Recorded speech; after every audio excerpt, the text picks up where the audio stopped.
Winter Roses, Summer by fairytalelovr, Chapter 36, The King's Guard. Oberyn is still the worst lookout in the realm, Adam thought as he heard the loud voices and footsteps coming up the corridor, armor clanking step by step. He managed to hide behind one of the curtains of the main room of the White Sword Chamber, so he was out of sight but still across the room from the concealed service passage that would allow him to escape. The tower was virtually unchanged, and thankfully no one had desecrated his old room, but he couldn't be caught here. How to explain that to Lady Stark's commoner brother not only knew the way across the Red Keep to the headquarters of the King's Guard, but also didn't have any odd intentions? Two sets of footsteps crossed the main room and disappeared through the staircase to the living quarters. A third set of footsteps followed the same path when a fourth man called out, "Sir Jaime, a word if you please," requested Sir Barristan. Adam closed his eyes and cursed mentally. That was the tone the elderly knight used to scold one of them, and he wasn't up to hearing the latest of the Kingslayer's misdeeds. "Can I help you with something, Sir Barristan?" Jaime asked. "You can. Get your act together, Sir Jaime. It was the third day in a row you were late, not to mention the patrol you simply skipped a fortnight ago. I don't know what's wrong, and unless it's something regarding the King's Guard or the King, I don't want to know. But you have responsibilities. I'm sorry. It won't happen again, sir." "You have said that before, Sir Jaime. Don't make me warn you again." A moment of silence went by until Jaime's footsteps could be heard walking up to the living quarters. Sir Barristan, on the other hand, didn't move, and Adam wanted to curse. If the man had kept his old habits, he would take out his sword, sit by the fireplace, and clean and polish the blade, a routine that usually lasted until supper. "Ella is going to kill me if I'm late." He heard the Lord Commander's footsteps come closer to where he was hiding, and even held his breath, trying to be as immobile as possible. "I've got my sword pointed at you! Come out with your hands up, or I will strike you down where you stand!" Adam cursed inwardly. His feet must have been badly hidden. Damn it, I'm out of practice. He only had daggers, and though he could try and get a good throw, the last thing he wanted to do was hurt Sir Barristan. And while the Lord Commander was less likely to kill him on sight, it would also cause more trouble than it was worth. Besides, according to Ella, he was already in possession of a much bigger secret. So he reached for the bracelet on his wrist, untying it before pulling the curtain away. Sir Barristan frowned, though his sword was pointed. You are Lady Stark's brother," the older man said. Adam raised his head and pulled back his hood, letting his face completely out in the open. The other man gasped, his sword faltering and lowering. "It can't! Others take me! Arthur?" Jaime leaned on his door to close it, exhaling heavily, trying to dispel his weariness into the room. It didn't work very well. His mood was too dark and his thoughts too muddled. It had been for what seemed like years. Well, it was certainly over a year now, since he had begun questioning every single choice he ever made. After the rebellion, for years he had put on a facade, an arrogant front and a devil-may-care attitude, in order to be able to survive through the whispers of Kingslayer. He had two regrets about that night: stabbing Aerys on his back and not managing to get Elia and the children out on time. Rhaegar had left a last command upon his departure, and though Jaime had known the Dragon Prince had been dead for a fortnight, he had had every intention of fulfilling that command. "I'm leaving half of my family under your care, Sir Jaime. Keep them safe." But Jaime had failed. He had believed his father capable of honour, but the sack of King's Landing showed that nothing was above the power for Tywin Lannister. Not even honour and innocent lives. Jaime had broken his oath and killed Aerys, his king, to save the whole city. All the while his father had ordered the murder of children to suit his ambitions. It was a disconcerting thought. Then Ned Stark had found him, still dazed and shocked, sitting upon the throne, and condemned him right there. Jaime couldn't really tell what had driven him to sit on the throne. Perhaps he wasn't willing to leave it empty so the Mad King could somehow regain his feet and reach for it again, like the cockroach he was. Perhaps he was simply tired. But all Jaime's troubled mind could process in that moment was that he was keeping it safe for Rhaegar, for the rightful king, the king who would be good for his people, a king that never would be king. The king that never was, the bards called him when Robert wasn't listening. None of this, of course, was a reasonable explanation for Ned Stark, the paragon of virtue and honour, the hypocrite who judged but had sired a bastard. Jaime had debated yelling at the man about the wildfire, but by then the throne room was filling, and it would only have caused a panic. And like that, he had become the Kingslayer, the Oathbreaker, and so many others. Jaime had managed to endure it all, ignore it all, for all these years. It was weary and tiresome, but he could ignore it. Until that fateful trip north, seeing Daenerys Targaryen, Starling, Daenerys Starling, seeing her had hit him like a ton of bricks. Not for the madman who had sired her, that was a man who had needed to die, but for her mother and her brother. She was the spitting image of Rhaella, the gentle queen with kind eyes, that always had a smile for the son of a dear friend. That afternoon, while Jaime was sneaking a nap in, he had had nightmares about his queen, yelling and crying, sobbing as the monster she had been forced to marry raped her and bruised her. Jaime still thought that was his greatest failure while wearing the white cloak. Then, that evening, Cersei and Joffrey had schemed to subject Rhaella's daughter to exactly the same thing Jaime had tried and tried but never could save her from. His nightmares that night had been terrible. The trip to the Blessed Island hadn't helped. The nightmares had still been plaguing him when Bran Stark had walked in on him and Cersei. To protect his family, Jaime had had to push the boy to a likely death. Well, to kill him had always been the intent. That the boy survived was a miracle of the northern tree gods, a proof of resilience from their stubborn blood. But still, even knowing that the boy was alive, and now even walking again, guilt ate away at him. He had pushed an innocent child to likely death for pure vanity, because he couldn't give up his love for Cersei. Suffice to say, he had been having bloody nightmares every night since then. What kind of man have I become? Jaime had asked himself. He had grown up on stories of knights and honour and protecting the innocent. He had been knighted by Arthur Dayne and had sworn to protect the weak, to follow in the footsteps of his hero and mentor, the greatest of Aerys' Kingsguard. If the Sword of the Morning could see him, Jaime was sure he would be greatly disappointed. And how disappointed would Rhaegar be? Jaime had failed his last command, had let the Mountain slaughter his wife and children in cold blood for the sake of a power grab. Jaime had stabbed his father in the back. The winds of change will roar through the capital when I come back, Sir Jaime, Rhaegar had said. Jaime had hoped against hope. That meant the Prince of Dragonstone would finally stop putting it off and overthrow his father. But Rhaegar had never returned. Rhaegar had had his chest caved in by Robert's warhammer, and it had only been because of the newly proclaimed king had been wounded that Jon Arryn had managed to have his body brought to the King's Landing in respect, rather than float down river.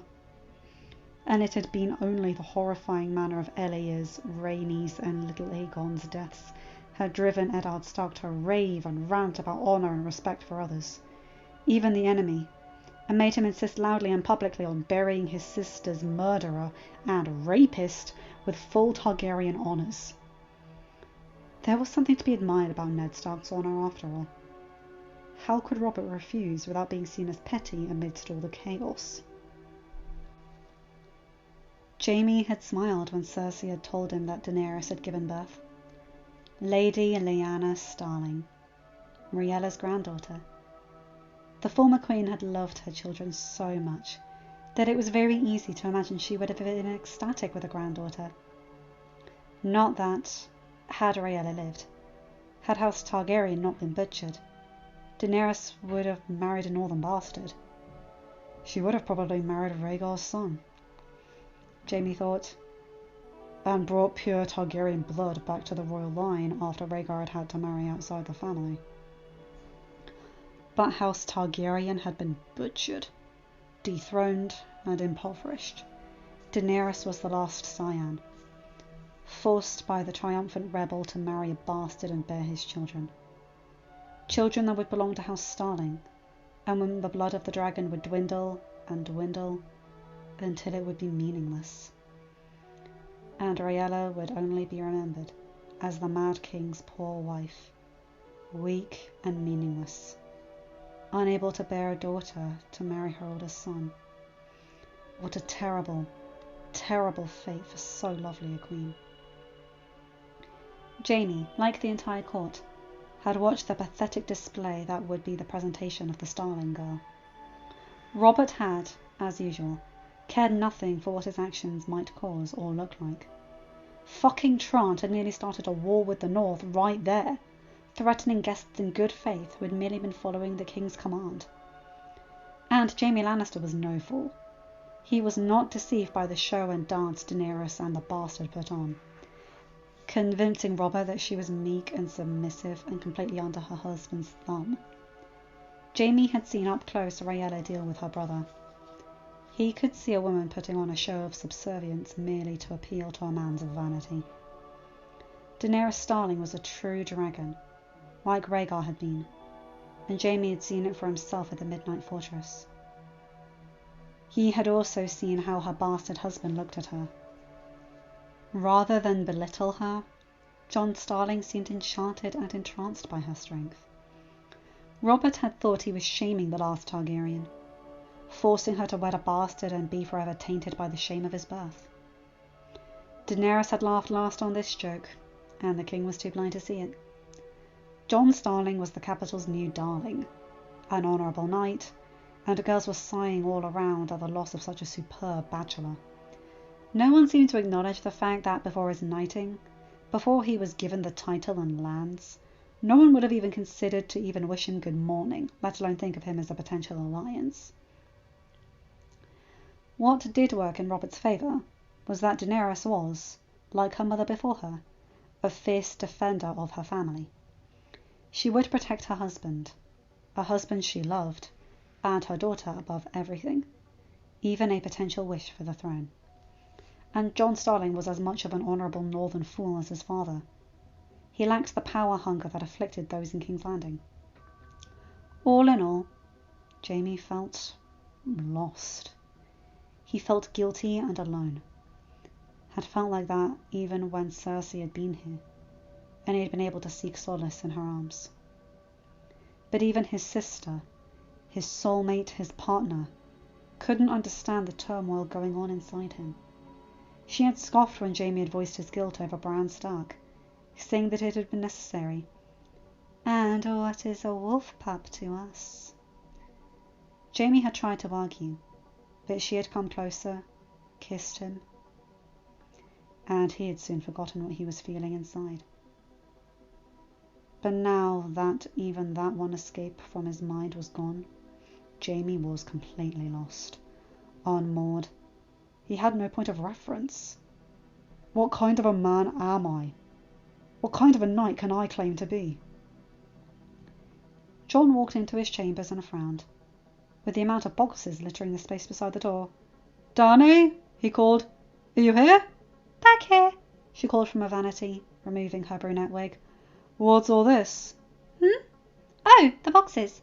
She shook her head, letting her silver hair cascade down, loose. "A few things I brought to help with the village reconstruction. Plus, Jon, you wouldn't believe it, but there was this one little store that sold books, and they had a few from old Valyria. I only looked it over, but it's very interesting. I'm sure Sam will love to take them after I'm done with them." Jon frowned. "You bought Valyrian books?" he asked, concerned. "Yes," she said, rolling her eyes. But I know what you're about to say. That it would look terrible if I were buying anything to do with my Valyrian heritage. I was in disguise when I went to the store, and that was 2 days ago. So they don't know it was me, and I looked over all the books, so they can't track me to the Valyrian ones. Then Lady Olenna and Marjorie went back today and bought them. Too big a conspiracy to worry Robert Baratheon over a few books. You and Marjorie have become really good friends, he said with a smile. Well, soon enough she'll marry Rob, and we'll officially be sisters. She looked at him, putting her brush aside. What is it? You look like you have something to say. The owner of the biggest jewelry store in the city approached me this morning, wanting to make a partnership with the jewelry and especially the winter diamond. Danny raised an eyebrow. I thought we were keeping that for ourselves. Aye, but he has a really good proposal. At least, it seemed like it at face value. He wants to make yearly jewelry presentations here in the capital. Your idea of the jewelry show back in the tourney was genius. It's how we got our best revenue. So I think it's worth thinking about. What did you tell him? That I would think about it and go over the numbers once I return to the Blessed Island. Well, John passed her the scroll. I'll talk to Sam when we get back. But the jewelry show was your idea, and you organised it all. So, do you mind? Danny smiled. Of course not. She started to unroll the scroll, but John stopped her. We still have a few days before leaving, and then a fortnight to get home. Plenty of time. She laughed as he pulled her from the chair, and they crossed to the bed amidst kisses and clumsy hands pulling off clothes. Adam was smiling as he watched Barristan pace the length of the room. They had retired there for privacy, as anyone could walk into the main room, and that was a conversation they couldn't have overheard. So you never died? The Lord Commander asked again. No, it was all a ruse. Adam held back an eye roll. If he had died, how would he be able to be sitting here? Why? Because I'd never served Robert Baratheon, and because we couldn't very well tell him I wasn't keeping a hostage secure, that I was keeping Princess Lyanna safe while she carried Rhaegar's heir, the rightful king. Barristan cocked his head to the side, conceding the point. But why go into hiding and sudden... Oh! You're Lady Stark's brother! How did I not recognise her? Come to think of it, how did I not recognise you before? She dyed her hair, and it's been 17 years. And this, Adam lifted his wrist to show the bracelet he had tied back up, is a glamour. People see me, but can't connect my face to my name. I took it off when I pulled the curtains away. So you came back for your sister's wedding? I missed her. Adam shrugged. Besides, I'm tired of hiding like a rat. Barristan exhaled, coming to sit down. You are the last person I would have ever thought to go into hiding. He took a deep breath. 17 years ago, there would have been nothing for me to do but die. But now I can at least protect him from afar. Barristan nodded, not needing clarification on who the him was. Rhaegar would be thankful. I did it for him. For him and for her. He said she was quite the woman, Barristan recalled with a smile. He was the picture of a fool in love, making plans and saying he would finally put an end to the madness and bring her and their child home, and they would bring peace back to the kingdoms.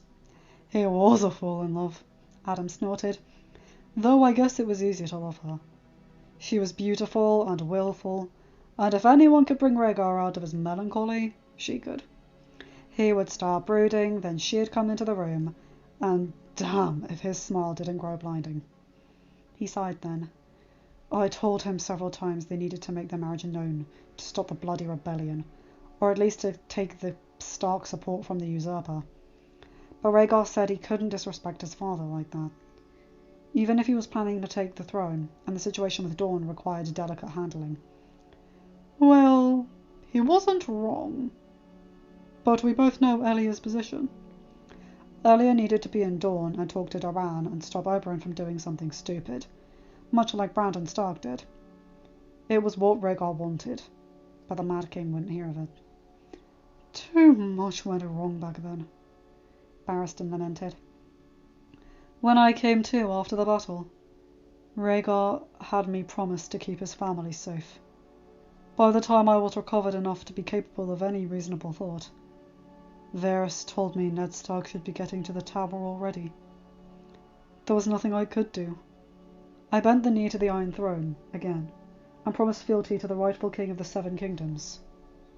And Robert Baratheon believed I meant him.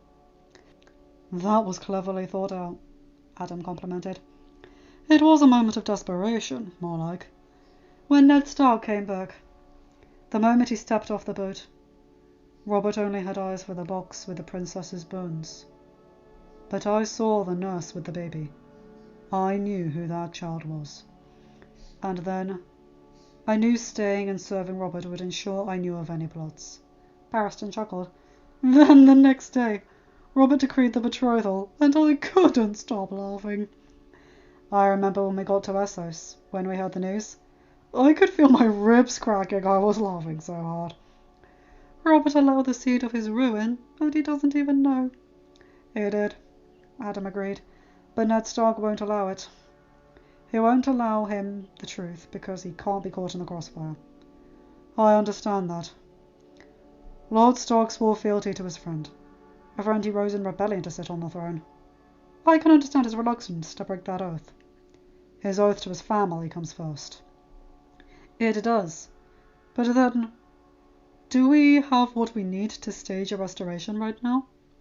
Without drawing tens of thousands into a bloody war like the one we went through? Adam sighed. I suppose not. Robert will screw up in an unfixable way soon enough, or his body will rebel against the amount of wine he drinks every day. Barristan chuckled at the play of words. Either way, we won't have to wait long. I suppose not. What will you do now? The Lord Commander asked. Will you go back to where you were? Will you? I don't know, Adam replied. They were silent for a few moments.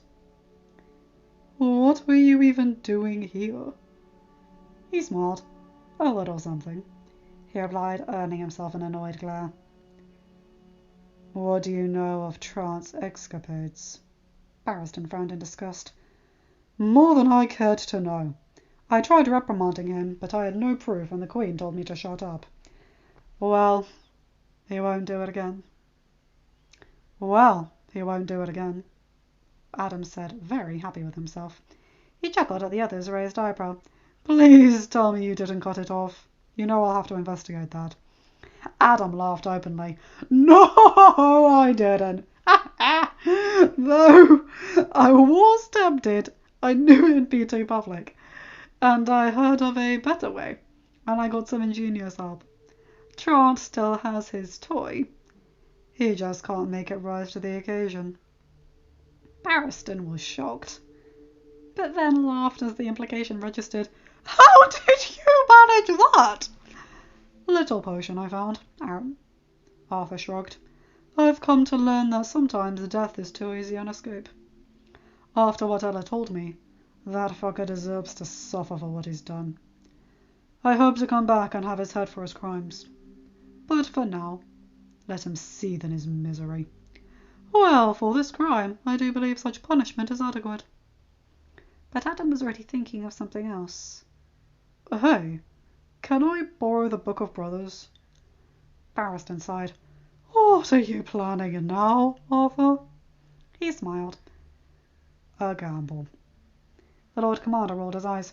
If you weren't so good with those, I would actually be annoyed. Barristan got the book from its shelf as Adam wrote a hasty note. Can you make it disappear by the morning? He asked, and Barristan raised an eyebrow as he read, but smiled when he saw the page the other man was opening. Yes, I rather think I can. That is a good gamble, by the way. And I have something to help. He rummaged through the back of the bottom drawer, bringing out a ring and holding it out. Adam smiled, picking it up. I thought I had lost this on the road. I found it in Rhaegar's chambers the morning you left. Aerys was yelling that he hadn't given him leave to go, demanding his presence in court. Yes, we had to leave in a rush before the king called the court to assemble, Adam nodded, shaking his smile away, looking around for a white candle. Barristan provided it as well, so he could sign the message with his personal seal. Can you create a diversion? You still remember your way through the servants' passages? Adam rolled his eyes. Oh, please, I'm offended you're asking. Later that evening, when Jaime had returned to his room after supper, he found the Book of Brothers open on top of his desk. He frowned and went over to it. It was opened on his own page. Sir Jaime of House Lannister. Next to it, there was a piece of parchment under a weight. He picked it up and paled immediately at the seal. The sword and falling star of House Dane, but on a white field, recalling the white cloak of the Kingsguard. It was Arthur Dane's personal seal. There is always room for improvement. The message was short, simple, and to the point. Just like Arthur. And it was something he loved saying. It matters not what people say of my skill, Jaime. It matters not that I'm Sword of the Morning. When it comes to swordplay, there is always room for improvement. Jaime felt an even bigger twitch of guilt. That night, his sleep was fitful and restless.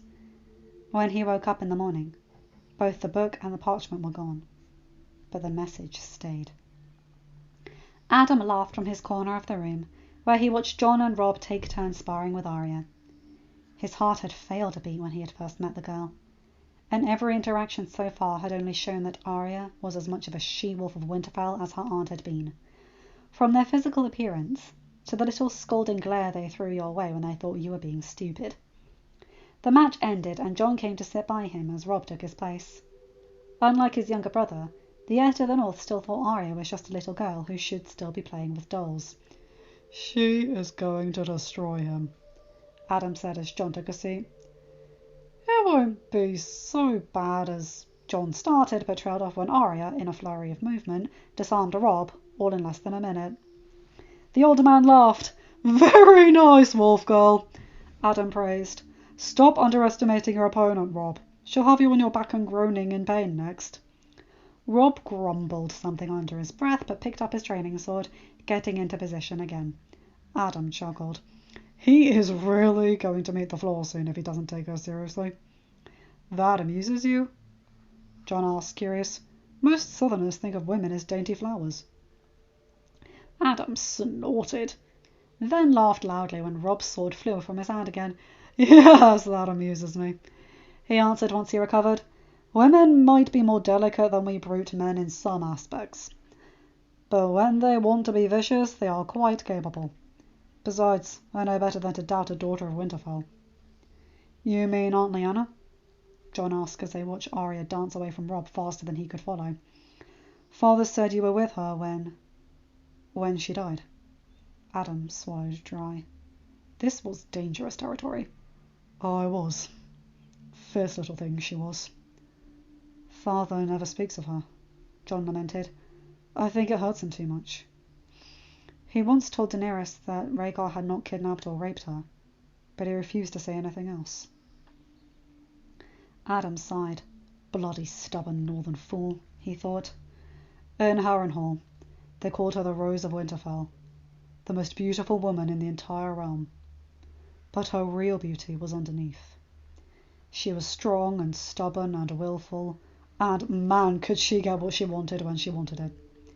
She never accepted to be told what to do, and her definition of a pastime was to go on the back of her horse and gallop around faster than the wind. Winter, Jon said with a smile, getting a weird look from the man. The name of her mare. It was Winter. Father brought her back to Winterfell. Is she still alive?